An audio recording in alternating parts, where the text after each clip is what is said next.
Welcome.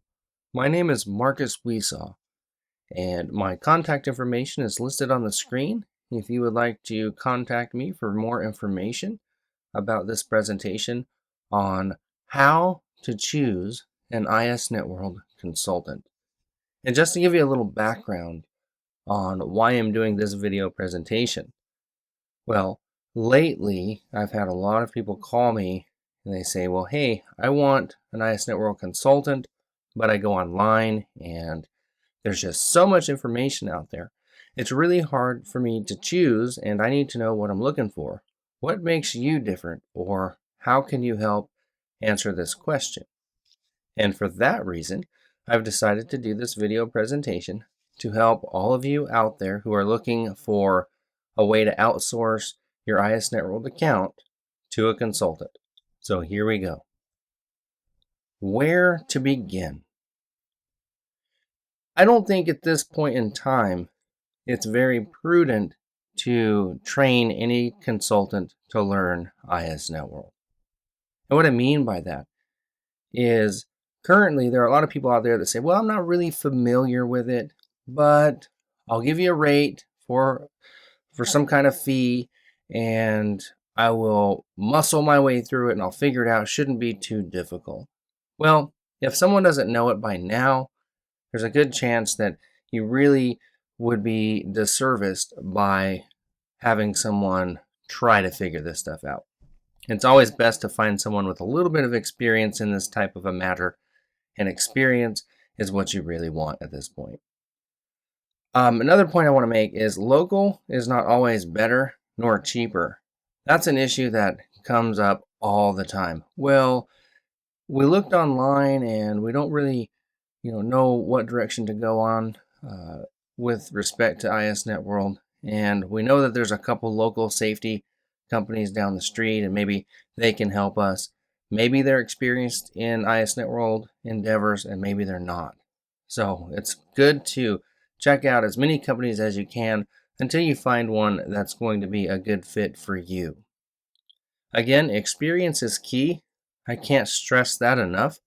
There are so many little nuances, so many little methods that one can employ to be very efficient in getting your ISNetworld account to the best possible rating that it can be.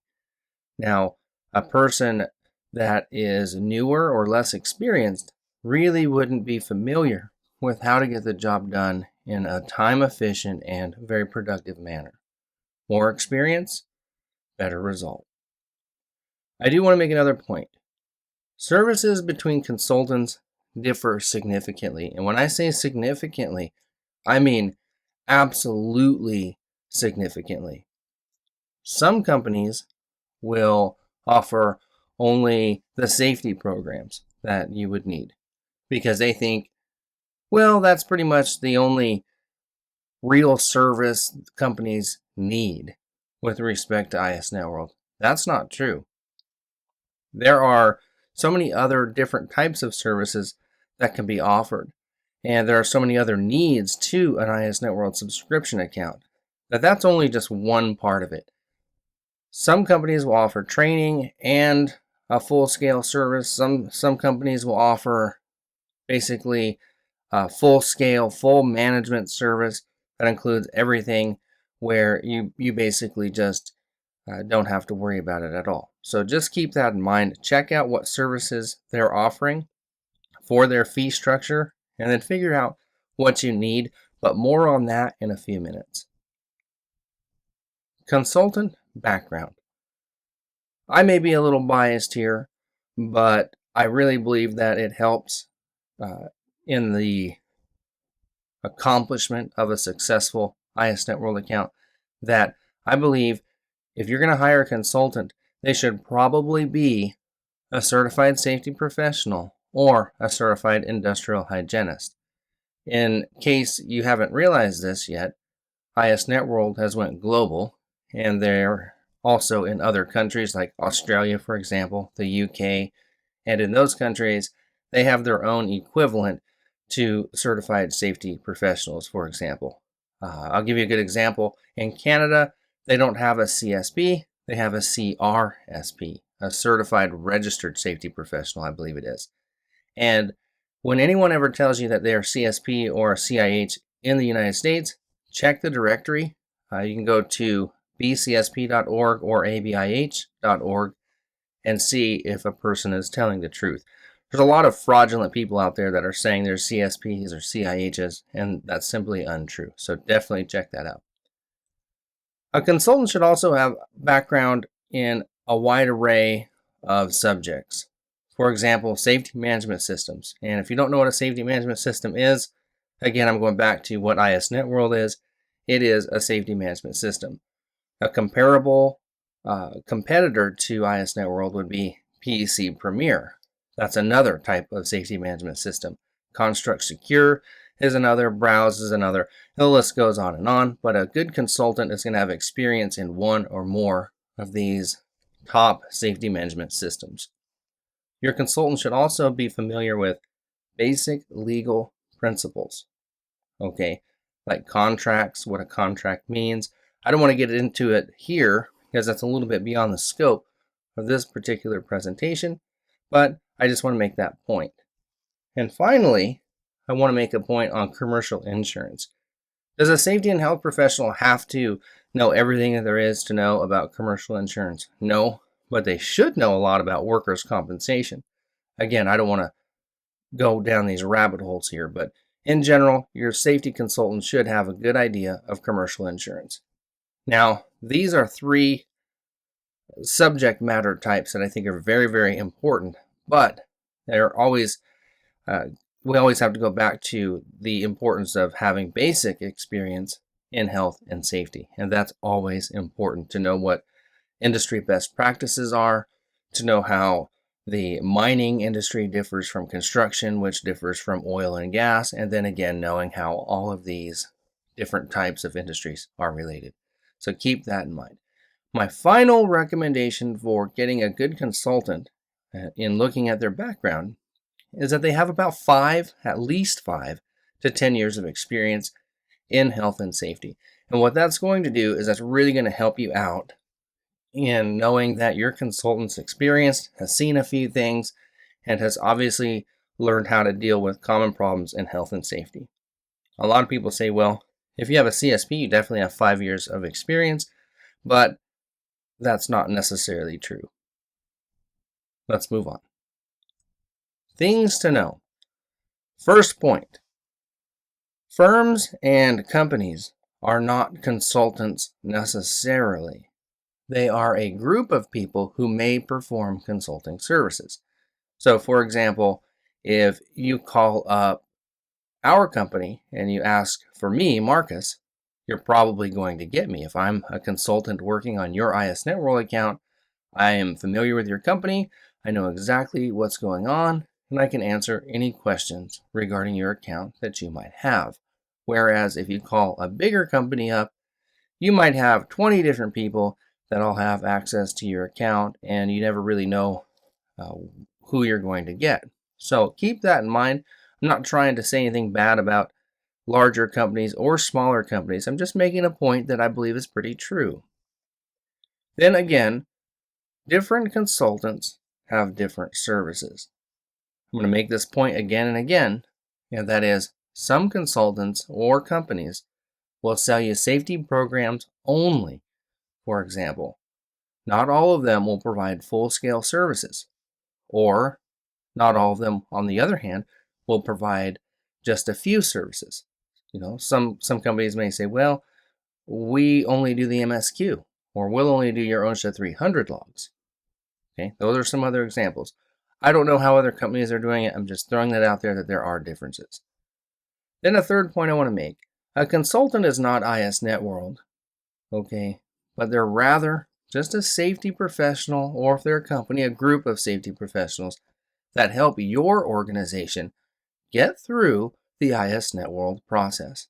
That's all that they do. So I see this time and time again, and I try to emphasize this with my own clients, and it's very difficult sometimes to make that point, but I want you to know that as you search for an ISNetworld consultant. Finally, watch out for contractual obligations, and costs. I can't tell you about the countless organizations that have contacted me about their contract with a company who is doing their ISNetworld account and servicing that account. Okay, there are a lot of companies out there that say you'll sign a 1-year agreement or a 2-year agreement. And if these things happen, the cost is so much. And if that happens, the cost is so much. In my opinion, when you're looking for an ISNetworld consultant, whether you choose to go the direction of having a firm or a company do it, or a smaller individual do it, remember, the cost structures should be fair and they should be simple. If you need to go to your attorney about this and you can't figure it out, you probably have an agreement that's a little bit too complicated. So keep it simple. So what I'd like you to do now is I want you to understand what the basic ISNetworld requirements are. What is it? What does it entail? So if you are new to it and you're not familiar and you've talked to some people, you're getting some answers, you've talked to ISNetworld customer service and they're giving you some answers, I'm just going to tell you a basic outline of what you can expect, what the process is. And again, this is in a nutshell. There's a lot more that goes into each one of these components, but at least you'll have a good idea of what it means. So firstly, you need to have proof of insurance, which is going to be a certificate of insurance produced by your broker, and depending on what state you're in, your workers' compensation may come from your broker too, or from a state government agency. You're going to need an EMR, or what we call an experience modification rating. Okay. Next, you're going to need your OSHA 300 logs for the preceding 3 years. So we're hovering now in January 2005. So you would need 12, 13, and 14, or 2012 through 2014's OSHA 300 logs. The MSQ questionnaire is a very, very lengthy and in-depth questionnaire that must be completed and filled out. Training records. Some companies that you would contract with may require training, and some of them may not. I don't know. If you're working for 20 different companies as opposed to just 1 or 2, the odds are that you're probably going to see more training requirements. So keep that in mind. Finally, acknowledgement forms. Every contractor has different acknowledgement forms that they would like you to fill out and complete and submit via ISNetworld. Now, what those requirements are, they really vary. We have no idea what they're going to be until they're in there. So keep that in mind.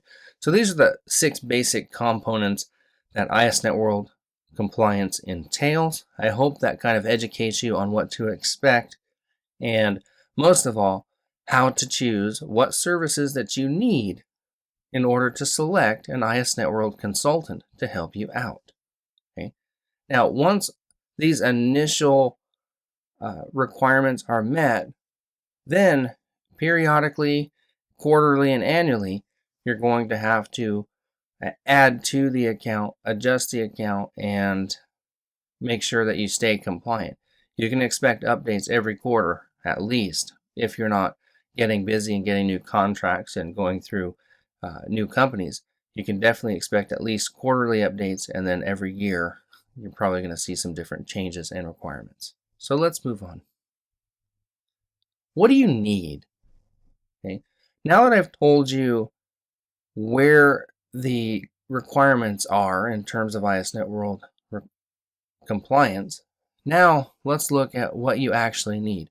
Do you need help with everything? Do you need someone to do your OSHA 300 logs because you say, well, I am a small company. I don't even have 10 employees. I have 5 employees. So OSHA's 1904 record keeping requirements say that I don't need to keep OSHA 300 logs. So I haven't. And you would be right. But if you're going through this process with ISNetworld, well, now you would. So do you need help with those OSHA 300 logs? Do you need help with an experience modification rating or insurance or the MSQ? Do you not have enough time to complete everything within the deadline that you've been given. Okay, so these are some things that you can mull over in your mind and figure out what you need. Okay, is it best to just outsource it all and say, hey, Mr. ISNetworld consultant, I need help with everything. Just take care of it, and I don't want to be notified of anything. Just do it and take care of it. All right, that's one way. The other way is to say, I need you to do a specific task, take care of the MSQ. When it's done, call me and let me know that it's done. That's another option. So keep that in mind. Then again, the other question, do you want a consultant to help you with the process of doing the continual updates, or would you prefer to do that in-house? All these questions are only answerable by you and your organizational needs. Okay? So I hope that helps you. You know what the requirements are now in terms of that outline I gave you, and now you know that you can pick and choose because different consultants offer different services. So find out what you need, try to stay away from complicated contracts if you can, and hopefully you get the desired result that you're after, and that is ISNetworld compliance. I do have to have a disclaimer here. ISNetworld does not endorse MW Consulting, a third party, in any way, and our company is an independent third party. That being said, my name is Markus Wesaw, and I have been your facilitator for this presentation on how to select an ISNetworld consultant. If you have any questions about ISNetworld or anything else health and safety, feel free to give me a call or shoot me an email. Thank you very much, and I hope you have a splendid day.